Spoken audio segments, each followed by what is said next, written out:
नमस्कार, स्वागत है। मैं हूं कृष्णानंद सिंह और आप देख रहे हैं YouTube channel education portal Krishna.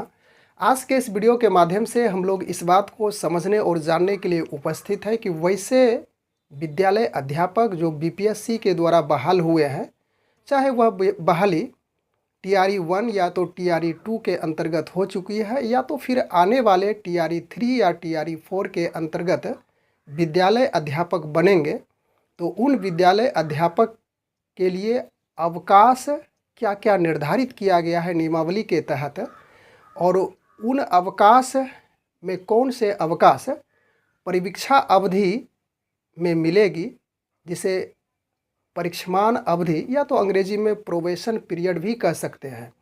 तो इस अवधि में, प्रोबेशन पीरियड में, उन्हें कौन कौन से अवकाश महिला शिक्षकों को या तो फिर पुरुष शिक्षकों को देय होगा, इसकी जानकारी डिटेल रूप से प्राप्त करेंगे।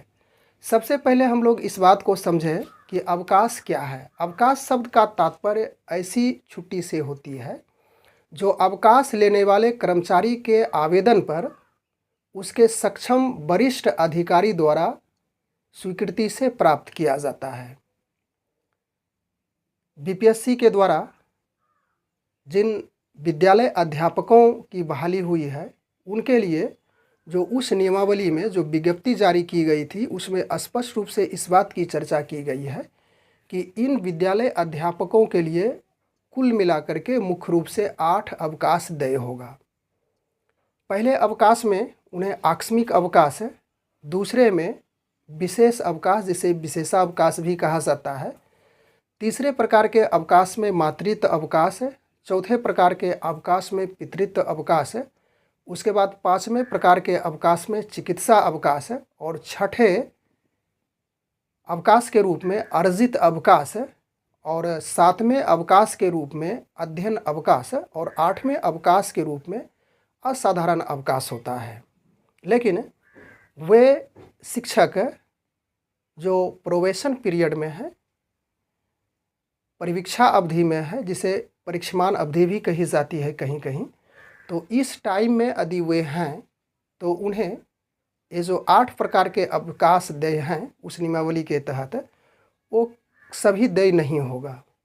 मुख्य रूप से उन्हें इस पीरियड में आकस्मिक अवकाश, विशेष अवकाश यानी कि विशेषा अवकाश और मातृत्व अवकाश ही देय होगा।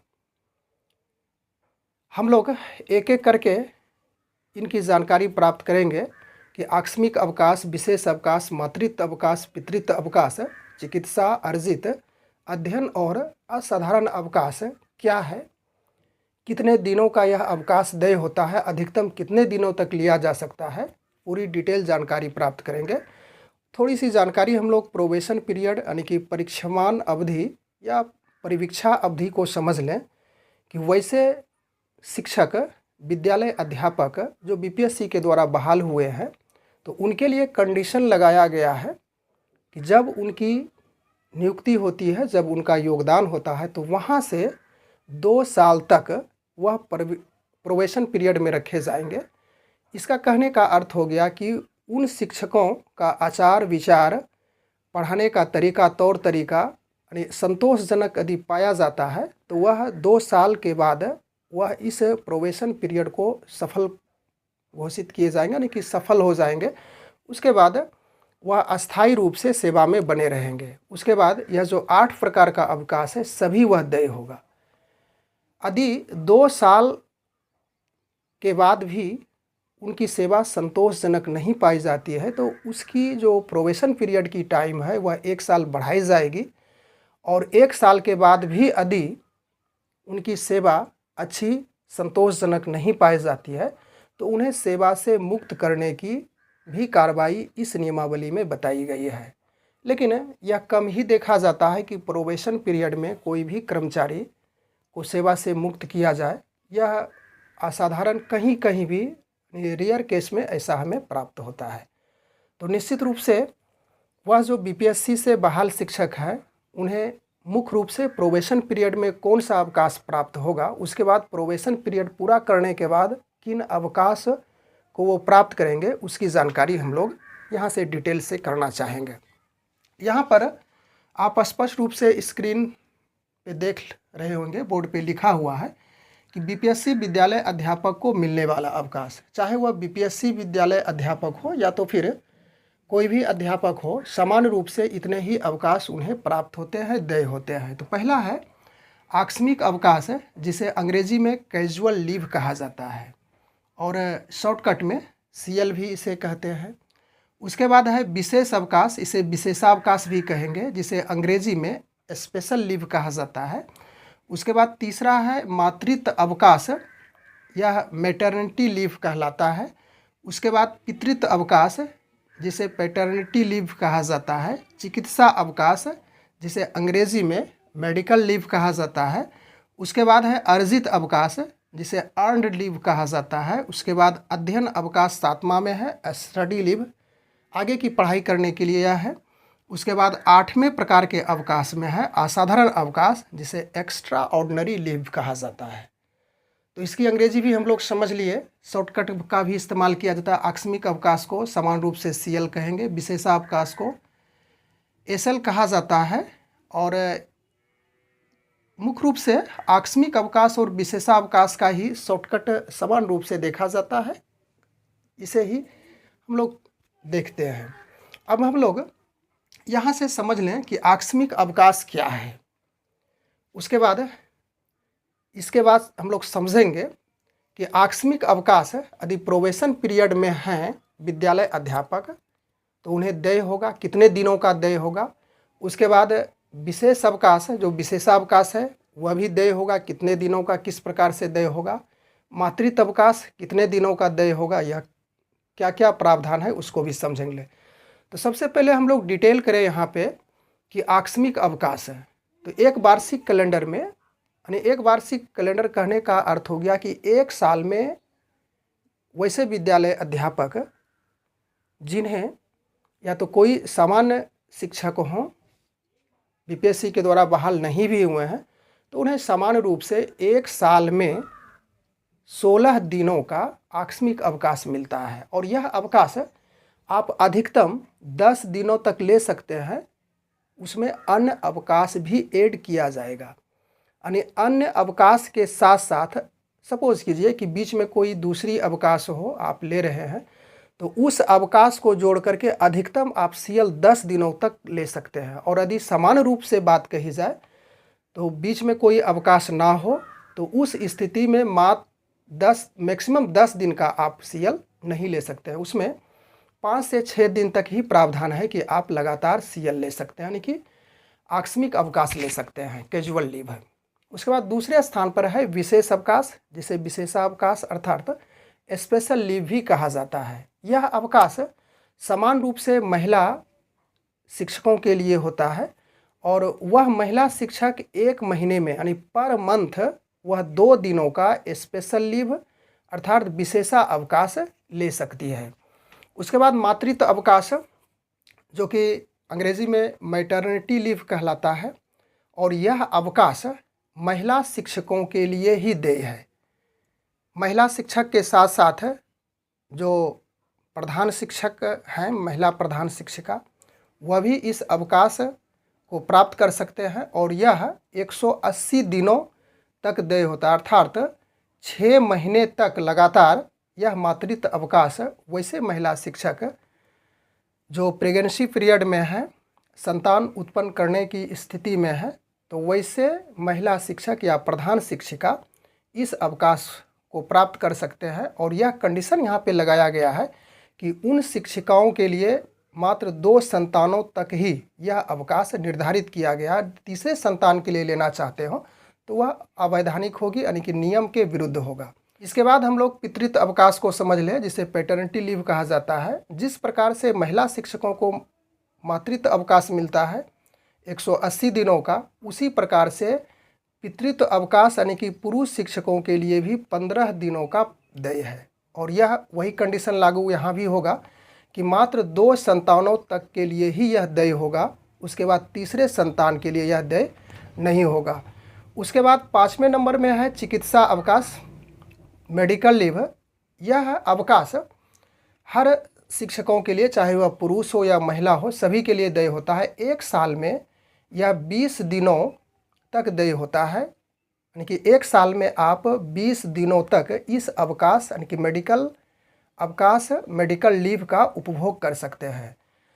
पूरी सेवा अवधि में आप कुल मिलाकर के 120 दिनों का मातृत्व चिकित्सा अवकाश ले सकते हैं और एक साल में अधिकतम 90 दिनों का चिकित्सा अवकाश आप ले सकते हैं। और इसके लिए चिकित्सा अवकाश के लिए चिकित्सा प्रमाण पत्र की भी आवश्यकता होगी। उसके बाद अर्जित अवकाश है जो कि अर्न लीव होता है, और यह अवकाश एक साल में 11 दिन अर्जित होते जाता है और भंडारित होते जाता है, और कुल मिलाकर 120 दिनों तक यह अर्जित होता है। और यह 120 दिनों के बाद स्वतः जो अर्जित अवकाश है वह समाप्त हो जाता है यदि आप इसका उपभोग नहीं किए हों तो। इसके बाद अगला है अध्ययन अवकाश, जिसे स्टडी लीव हम लोग कहे थे।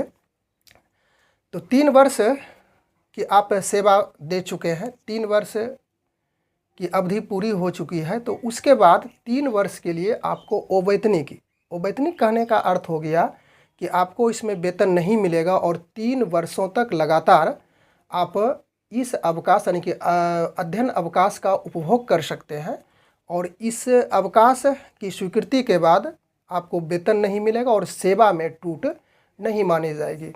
उसके बाद असाधारण अवकाश है। असाधारण अवकाश भी आप उसी प्रकार से ले सकते हैं, और जिसे आप स्क्रीन पे उसका जो पूरा प्रोसीजर है, जो प्रोसेस है, जो नियमावली है, उसको दिखाया गया है। आप इसे सावधानीपूर्वक पढ़ सकते हैं। असाधारण अवकाश जो कि 8वें प्रकार के अवकाश है। अवकाश के अतिरिक्त किसी कारणवश एक कैलेंडर वर्ष में 30 दिनों की अवधि के लिए अवैतनिक असाधारण अवकाश अनुमान्य होगा। इसके कारण सेवा में टूट नहीं माना जाएगा। तत्पश्चात अनुपस्थित की अवधि को सेवा में टूट माना जाएगा तथा वेतन देय नहीं होगा। अधिकतम 5 वर्ष तक अनुपस्थित रहने की स्थिति में सेवा समाप्त हो जाएगा। इस हेतु संबंधित को एक स्पष्टीकरण का अवसर प्रदान करते हुए उन्हें सेवा से मुक्त करने की कार्रवाई नियम इतना के तहत गठित समिति के द्वारा किया जा सकेगा। प्रारंभ में हमने जिस मुद्दे पे बात की थी कि बीपीएससी से जिन विद्यालय अध्यापकों की नियुक्ति हुई है वो यदि प्रोबेशन पीरियड में है तो उन्हें कौन कौन से अवकाश देय होगा। तो इससे रिलेटेड एक गया का पत्र निर्गत हुआ था जो दिनांक 25/5/2024 की तिथि में जारी हुई थी। आप बगल में स्क्रीन पे भी देख सकते हैं वह पत्र। इसमें स्पष्ट रूप से लिखा हुआ था, प्रेषक जिला कार्यक्रम पदाधिकारी थे और सभी प्रधानाध्यापक, प्रभारी प्रधानाध्यापक प्राथमिक मध्य उच्च विद्यालय गया जिला को प्रेषित किया गया था। विषय था विभागीय नियम विरुद्ध अवकाश का उपभोग करने के संबंध में। तो इसमें कहा गया था कि विभागीय नियमानुसार विद्यालय अध्यापकों को परीक्षा अवधि में प्रोबेशन पीरियड में अतिरिक्त अन्य कोई अवकाश यानी कि आकस्मिक अवकाश के अलावा अन्य कोई अवकाश देय नहीं होगा। साथ ही निर्देश दिया जाता है कि नियम के विरुद्ध उपभोग करने वाले शिक्षक का विद्यालय में योगदान अधो हस्ताक्षरी की अनुमति के उपरांत ही करेंगे। इसके तत्पश्चात एक पत्र पुनः जारी हुआ और वह शुद्धि पत्र से रिलेटेड था। तो उसमें शुद्धि पत्र में बताया गया कि पिछली बार जो पत्र निर्गत किया गया था उसमें सिर्फ विद्यालय अध्यापकों को आकस्मिक अवकाश ही देय होगा, उसके बाद कोई अवकाश देय नहीं होगा। लेकिन शुद्धि पत्र में उस पत्र को संशोधित करते हुए शुद्धि पत्र निकाला गया और उसमें स्पष्ट रूप से चर्चा की गई कि उन शिक्षकों को प्रोबेशन पीरियड में आकस्मिक अवकाश के अतिरिक्त अन्य कोई अवकाश देय नहीं था। पीछे वाली बात कही गई है, लेकिन पत्रांक 17 दिनांक 2/1/2024 के कंडिका 2 सेकंड के आलोक में महिला सरकारी सेवकों को 2 संतान के लिए मातृत्व अवकाश की स्वीकृति दी जा सकेगी। इसके साथ साथ महिला शिक्षिका को विशेषा अवकाश देय है, इसे शुद्ध किया गया। कहने का स्पष्ट अर्थ यही हुआ कि बीपीएससी से जो शिक्षक बहाल हुए हैं, विद्यालय अध्यापक के रूप में जाने जाते हैं, तो उनको आकस्मिक अवकाश 16 दिनों का मिलेगा। अधिकतम 10 दिनों तक ले सकते हैं वे। उसके बाद विशेषावकाश अर्थात स्पेशल लीव, जो महिला शिक्षिका है, महिला प्रधान शिक्षिका हैं, दोनों के लिए 1 महीने में जो 2 दिनों का विशेषावकाश दिया जाता है वह भी देय होगा। और इसके साथ साथ मातृत्व अवकाश भी, जो 180 दिनों का 2 संतानों तक मात्र ही देय है, वह भी देय होगा। तो इस प्रकार से हम लोग इस वीडियो के माध्यम से इन्हीं सारी बातों को लेकर के उपस्थित हुए थे कि जो बीपीएससी से विद्यालय अध्यापक बहाल हुए हैं, उनको यह जो 8 प्रकार के अवकाश की चर्चा हम लोग किए थे, उनमें से मात्र प्रोबेशन पीरियड में 3 अवकाश ही देय होगा, आकस्मिक, विशेषावकाश और मातृत्व अवकाश। उसके बाद 2 साल या 3 साल पूरा होने के बाद, यानी प्रवीक्षा अवधि पूरी हो जाने के बाद, उसे पुनः 8 प्रकार के अवकाश उसे देय होगा। बस आज के वीडियो में इतना ही। Thanks for watching. Good bye.